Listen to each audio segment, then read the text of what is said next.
Hi guys, welcome back. My name is Dana. Thanks again for watching. I don't know how useful this video will be because, you know, this day and age on YouTube, you kind of have to get videos up very quickly when a new product is launched.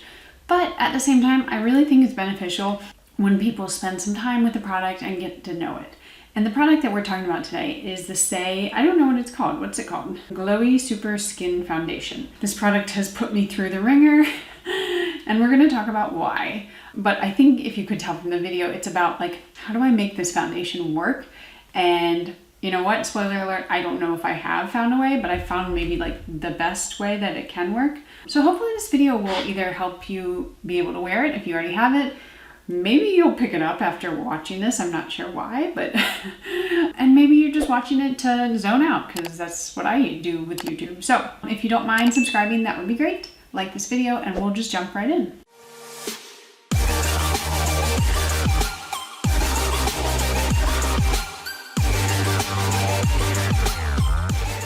Okay, so it says to shake this well, so we're gonna follow their instructions. Actually, we're gonna follow pretty much all of their instructions today, except for one, which is to wear it on a bare face.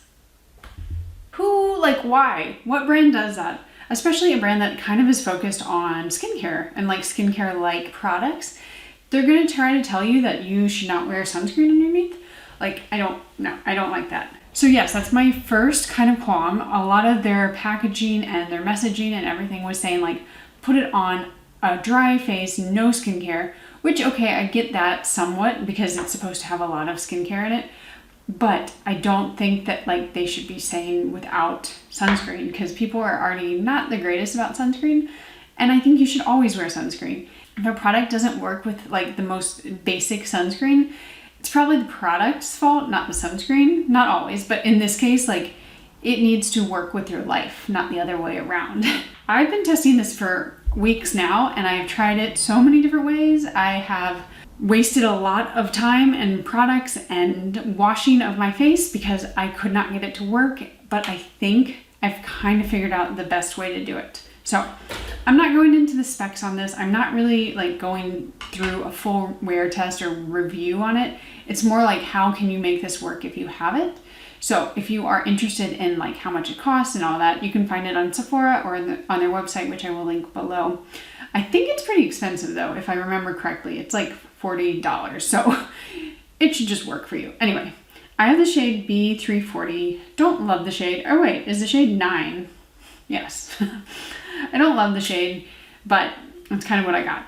So what I'm gonna do is I'm gonna use my White Barn palette and pump out like a full pump. It's very runny, kind of watery. And then I'm gonna take my Saie brush. Like I'm not giving them any reason for it to not work. And I'm gonna dip my brush in. Let me zoom you in too. Okay, so what they say is to, I think it's like a pump or a half a pump, and dip your brush in like so. This is the Saie brush, but you could use pretty much anything, I'm sure. And then they say to dab it on your face, kind of all over. And this is where I was going wrong in the beginning, because look at that, like you actually get quite a bit of product and I only dipped it in, so. And then they say to pat it on like so. So that's what we're gonna do. And you can see that this color really pulls kind of orangey on me, not my favorite shade. But as I am doing this, I will talk you through kind of the ways that I went wrong using it. First off, it's quite easy to use too much of this product because you think it's very watery, it's kind of runny, like it won't have a lot of coverage. And that would be my first tip to kind of avoid.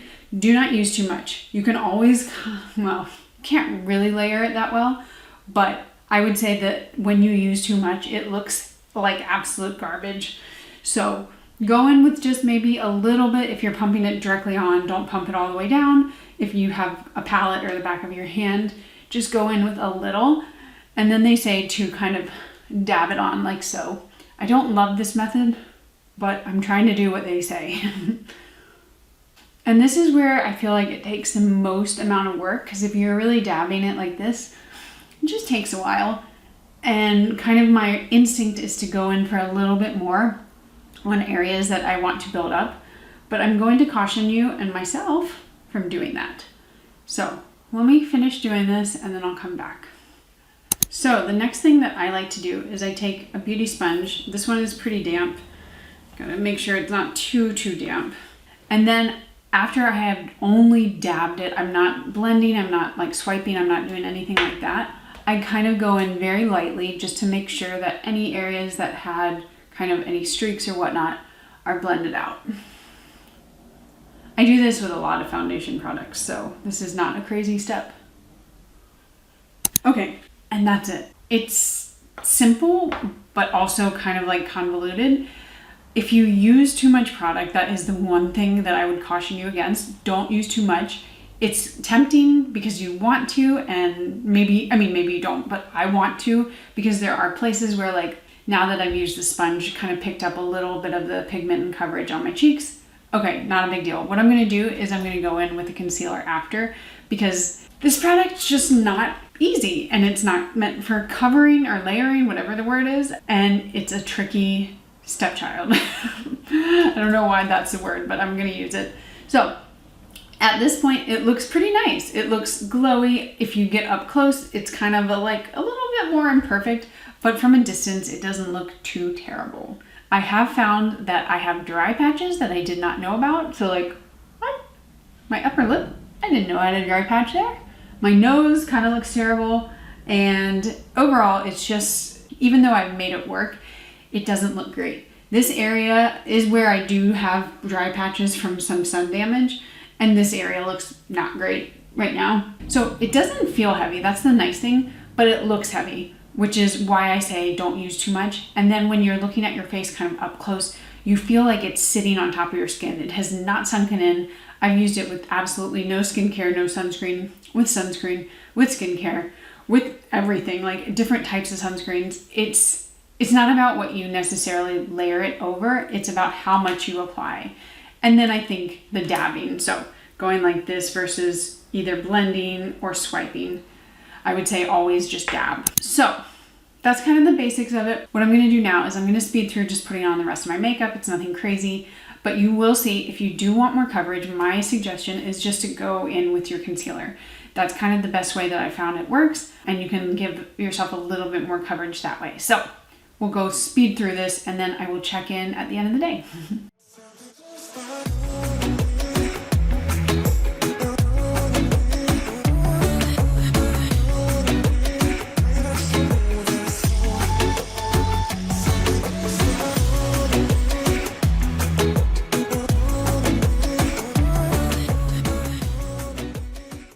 Whoa, super close up.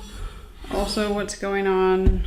All right, we're checking in because if you can see, let's see if it'll focus. My nose has been completely rubbed off of foundation. It has settled into the sides of my nose. You see over here? It feels dry, but also like tacky and dewy. And overall, it just doesn't feel that great. The weird part is it does feel like dry. Like it feels like it's drying my skin out, but it doesn't look super dry. It just looks bad and different in each part of my face. So the nose part, you know, most stuff does kind of rub off my nose, but this came off like super quick. So that's kind of what it looks like. I'm gonna sit down and finish this up, but I did want to show you kind of in natural light and as close as I could what it looks like, because I don't like it. So what are my final thoughts on this foundation? I don't like it. I wore it in the way that like it works the best. Sorry, I'm trying to be able to see a little bit, but without contacts I can't see much. It doesn't look terrible under lighting, maybe on camera, but it takes so much to get it to this point, and then for it to like feel so different in all the different parts of my face. Like my nose feels different, my cheeks feel a little greasy, my chin feels greasy but looks tight and dry. Like, and each time I wear it, I find something different that I don't like about it. And maybe like it'll change a little in one way, it'll get better, but I've never worn it where I'm like, yes, girl, you did it. This is it. This is fabulous. It looks wonderful. You should never change anything. I've never gotten it to be like that, and I sure have tried. I just don't think it's great. And what I want to say, I was thinking about this earlier, is this is not the original sun visor. This is the new version, which also has like completely congealed. I was going to use it the other day and it's like green on the inside and not something I'm going to put on my face. So the shelf life on this is not very long. This is supposed to last until May of next year. Child, please. Anyway, that's not what I was trying to say. The original version of this sunscreen was also not great. It was like, it had this weird consistency. You had to blend it and it still didn't blend very well into your skin. They reformulated it, came out with this new version. I love this new version. So I'm just wondering if Saie has like some issues with getting things to production too quickly.